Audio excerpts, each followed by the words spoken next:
I first heard about Poveglia Island from an old fisherman when I was visiting Venice. He was a frail man with sun-cracked skin and eyes that seemed to have seen too much. His boat rocked gently as he leaned on the railing and whispered, "Stay away. Don't go there. No one returns the same." I laughed at first, assuming it was just another spooky local legend, one of the many stories Venetians tell to scare tourists. But something in his voice, a tremor I couldn't ignore, made me shiver. That night, I looked across the dark waters and saw a faint outline of an island that seemed ordinary at first, yet something about it felt wrong. I couldn't sleep. My mind kept returning to the island, to the way the fisherman's warning echoed. By morning, I knew I had to see it for myself. I rented a small boat and set out across the lagoon, the water eerily still, as if it too was holding its breath. As I approached, the crumbling ruins of old buildings and the tall bell tower came into view. The place was overgrown, abandoned, but there was a weight to it, a sense that the air itself carried centuries of suffering. The moment I stepped onto the shore, I felt the first chill. Not the kind of cold that comes from the wind or the water, but a deep, penetrating cold that sank into my bones. The island smelled of earth decay and something faintly metallic, as if iron had seeped from the soil. I walked slowly, the grass crunching under my feet, and immediately felt a presence, as though unseen eyes were following me. Shadows moved in my peripheral vision, but when I turned, there was nothing. I had read about Poveglia's history, how it had served as a quarantine station during the Black Death, how thousands of plague victims were brought here to die. I had read about the mass graves, the fire pits where the sick were burned alive. I had read about the asylum built centuries later, the cruel experiments conducted on patients, and the infamous doctor who had gone mad, rumored to have been taken by the island itself. But none of that prepared me for the feeling of being watched, of being waited for. As I ventured further, I came across broken walls and collapsed buildings. One structure still had the faint outline of windows and doors, blackened and scorched, as if it had been burned long ago. I stepped closer, my heart hammering, and felt the ground beneath me give slightly. It was soft, almost spongy, like the earth itself was hiding something.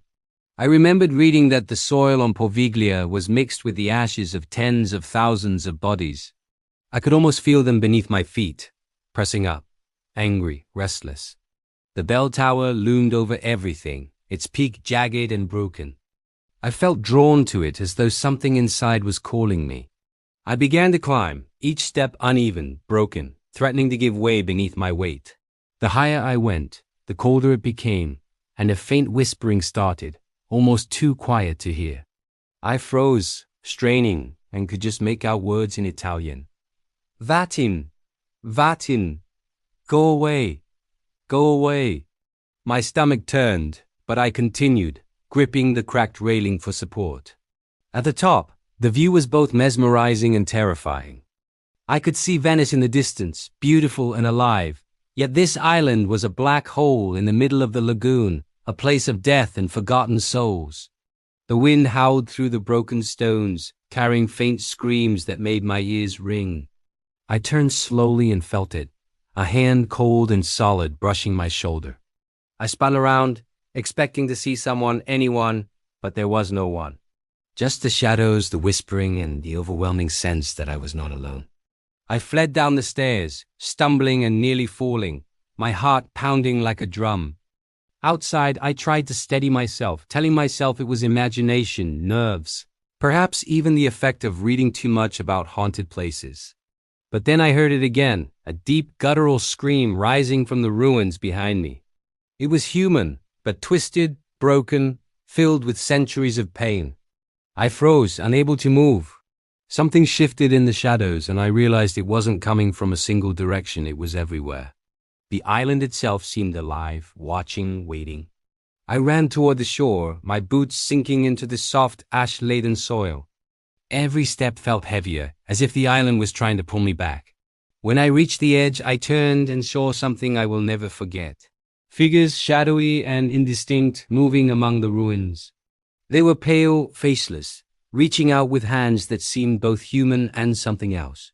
I screamed and jumped into my boat, starting the motor with trembling fingers. The figures didn't follow, but I felt them watching me as I sped across the lagoon, their whispers still ringing in my ears. Back in Venice, I couldn't shake the feeling. At night, I would see shadows in my apartment, hear faint scratching on the walls, and smell that same metallic, decaying scent. I knew then that Poveglia had marked me. The island had noticed me. I had trespassed on a place where death and suffering were so thick that it had seeped into the soil, the air, and apparently into me. I researched the island further. Records of the asylum were incomplete, destroyed, or hidden. Accounts of the plague were vague, numbers estimated but horrifying. Witnesses who had attempted to explore Poveglia either refused to speak publicly or returned in a state of catatonia. Some claimed to see the doctor's spirit still wandering the halls, screaming, calling for patients who had long since died. Others spoke of lights flickering in the ruins at night, moving figures in the shadows, and a cold so deep that it burned the flesh. What terrified me the most was how consistent the stories were, despite decades and generations. Every witness described the same feelings, the sense of being watched, the whispers, the shadows, the cold, and the undeniable presence of something alive beneath the earth. Something that had been fed on death for centuries. Something that hated the living. I returned to the island once more, months later, to try to capture footage for documentation. The boat rocked violently as I approached the shore, even though the waters were calm. The moment I set foot on the island, my equipment began to malfunction. Cameras died, audio recorders filled with static, and my GPS went haywire, leading me in circles. I felt dizzy, nauseous, and deeply unnerved, but I pressed on. I had to see it with my own eyes. I walked among the ruins again, the grass crunching under my feet, and saw something new, faint handprints in the ash-laden soil, perfectly human yet impossibly old. They led toward the bell tower. I followed them, ignoring the rising panic in my chest. Each step I took, the whispers grew louder, now in multiple voices, overlapping, urgent. Vatin! Vatin, non toquer, leave, do not touch. Do not touch. I reached the base of the tower and looked up. The top was broken, jagged stones jutting into the sky. I saw movement, figures climbing, running along the broken edges. I thought it was my imagination until I saw one figure drop from the stones and vanish before hitting the ground. I ran, desperate, every fiber of my being screaming at me to leave. Back on the boat, I didn't look back, but I felt it. The island's presence, vast and ancient, pressing against me even across the water. I realized then why no one visits Poveglia. It isn't just haunted by ghosts or filled with the echoes of plague victims. The island itself is alive, fueled by centuries of death, pain, and fear. It doesn't just contain history, it consumes it. It marks anyone who comes near, anyone foolish enough to trespass. Since that day, I have never returned. I have never even looked at the lagoon without feeling a chill. I know the island watches, remembers, and waits. Sometimes I wake up in the middle of the night and think I hear faint whispers soft as the wind calling my name. I tell myself it's the imagination, but deep down I know better. I visited Poveglia. I trespassed on a place no living human was meant to tread, and I survived, only barely. The world may call it abandoned, desolate, a relic of history. Tourists may laugh and dismiss the warnings, but I know the truth. Poveglia Island is not empty. It is alive, dark, and endlessly patient. It remembers every scream, every death, every soul that was trapped there, and it waits.